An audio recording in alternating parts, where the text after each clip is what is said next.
Twitter is set to be sold on January 19th, 2025, the day before Trump becomes president. And, people have been talking about it, prepping for it and everything.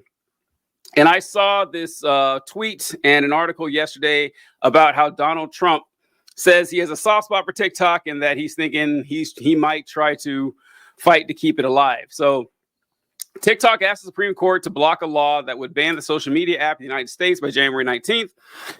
On the same day, President-elect Donald Trump met with TikTok CEO Xiaozi Shu at Trump's Mar-a-Lago club in Palm Beach. TikTok will ask the Supreme Court to overturn a federal appeals court ruling.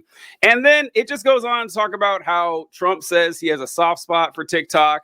And yeah, he tried to ban it back in 2018, 2019 or whatever. But he says, yeah, I'm going to talk to some folks. He had the meeting with you. Who knows what he talked about? But he says, yeah, I'm going to see what I can do to keep TikTok around. So I made a video yesterday saying that, look, if the Democrats allow Donald Trump to swoop in at the last minute and rescue TikTok, one, just staggering indictment to the incompetence of the Democratic Party to let this happen. And two, it's going to increase Trump's popularity. And yeah, he can't run for president again, but I'm on team. Don't give your political opponents an easy win. Like, don't do that. Why would you set them up for success like that?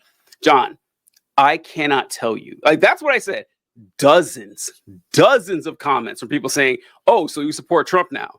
Oh, so you're all it took was Trump saying he was gonna keep TikTok to make you a fan of Donald Trump. I can't believe you're glazing Trump like this. And I was so depressed last night and this morning because it turns out that a lot of people on the left, the smart ones supposedly, cannot differentiate between predicting an outcome and condoning an outcome. They can't. They can't do it. I was like, listen, I'm not saying I support Trump. I'm just saying what is an obvious truth that he will become more popular if he does this. Like what I was just so depressed last night because I had so many people saying this. It was absurd. So much here to unpack. It's funny how similar that statement was to how people can't differentiate between an explanation of something and an endorsement of something. Of something. At least that one I understand. Like if you're a dumb person, I understand how that's difficult for you. But like people make predictions all the fucking time. When I say, hey, I think this team is going to win the Super Bowl, doesn't mean I'm a fan of that team. It means I think they're a good team. And like, it seems like you would be able to understand that innately, but I guess not. And the thing is, and I say this a lot, people genuinely seem to think, and when I say people, I don't mean all people. I really don't think most people think this. I could be wrong, but like, there's a lot of people who seem to think that we have the power, yes, to influence public perception by simply saying something. They're like, how come you're not focusing as much on whatever this is? You must support. No, fuck you. This is my part-time volunteer job. This is something I do for funsies, and I have absolutely no impact on anything. I have a tiny shred of communal impact. When you combine me and every guest on this show, we have the utmost sliver of ability to change public perception, and it's not even that much. Us saying, hey, Donald Trump is doing this thing good doesn't make people like Donald Trump more. We don't have that power. Us saying Democrats are doing this thing bad doesn't make people hate Democrats more. We don't have that power.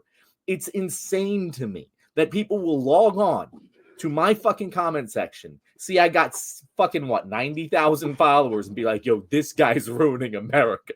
Like, how do you think this works?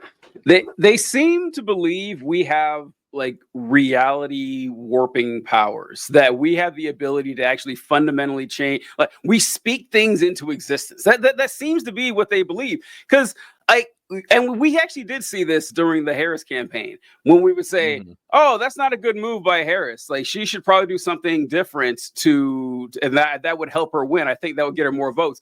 Oh, so you're abandoning Harris now, huh? So you're a shill for Donald Trump, it seems. Like, no, what? No, this is constructive criticism. Like, I don't have I can't control what she does. I'm just giving my analysis of the situation. That's it. They take analysis. That's the weirdest one. When we literally made like horse race fucking analysis, and they were like, "Oh, you analyzing it this way must make it real." It's like, no, you disagree. You just disagree. If you think she's doing the right thing, then you're winning. Be happy. Also, this one really bothered me. This really bothered me when I saw this stuff. Is we make fun of like conservatives for like, not having, object permanence or whatever. Like only they exist. They can't imagine putting themselves in the mind of anyone else. I saw a lot of this too. Because I said, yeah, look, Trump's popularity is going to go through the roof. 170 million people use TikTok. That's damn near half the country. That people are going to like that. He's going to start his presidency with like a 60% approval rating. Why are we letting him get away with this win? And I had people say, are you kidding me? I would never support Donald Trump because he saved TikTok. I was like, all right, great. I'm glad. This is a dumb take. I would never support Trump. I was like, got it. I'm not talking about you specifically. I'm talking about the nation in aggregate. This is not a difficult concept. It is not a difficult concept at all. John, not kidding. Dozens of people saying this. Like, I don't understand why you would say this. Like, I wouldn't support Trump if he gave me $1 million. Like, folks, I know. I know. I don't. People struggle with conditional statements, TJ, and it makes it very difficult to say anything in this world.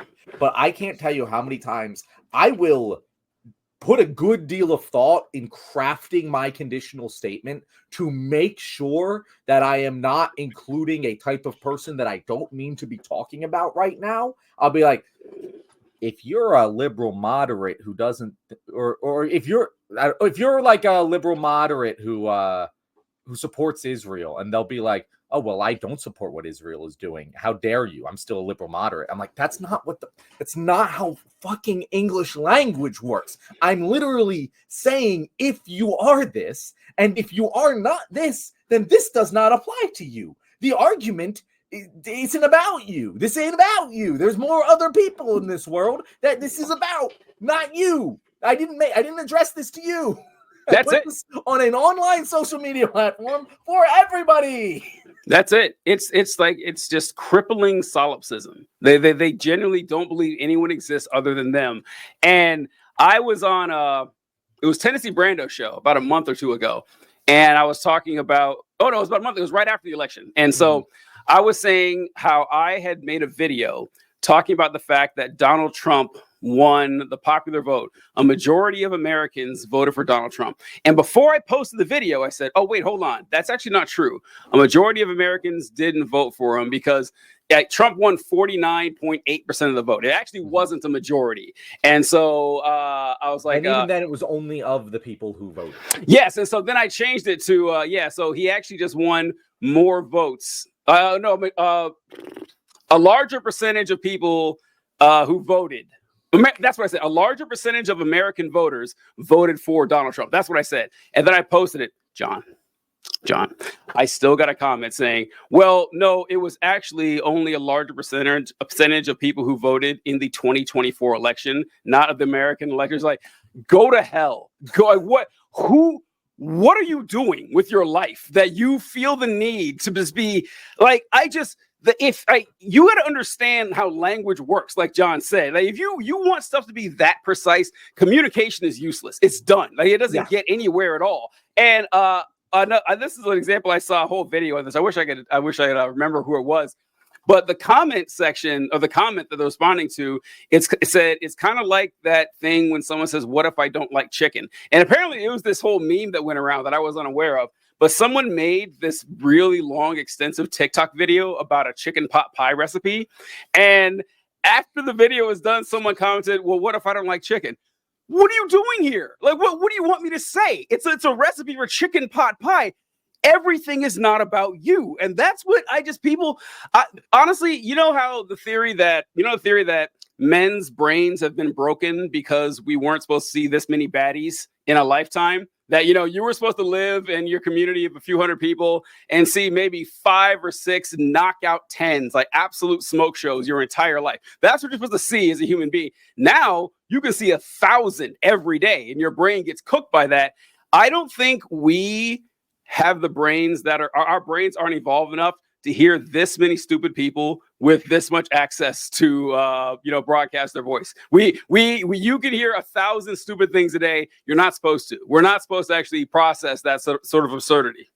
That I've had the same thought before, where it's like there's a theory that social media has made us dumber, and there's certainly true Looks that way. But I don't think that's true. I think the average person has been granted access to a shitload more information than they ever would have in their lives. Yep. They can't process it all, but overall, it has improved our intelligence as a species. I maybe this should be more of a take for the internet than social media, but I think social media is a important disseminating organ of the internet information landscape. But like, it's just, it's not that we have gotten dumber, it's that the dumb people are so much more visible than they ever have been before. And that's the fucking problem. like I think most people's lives are made better, or maybe not. Most people's intelligence levels and knowledge base are improved by the internet.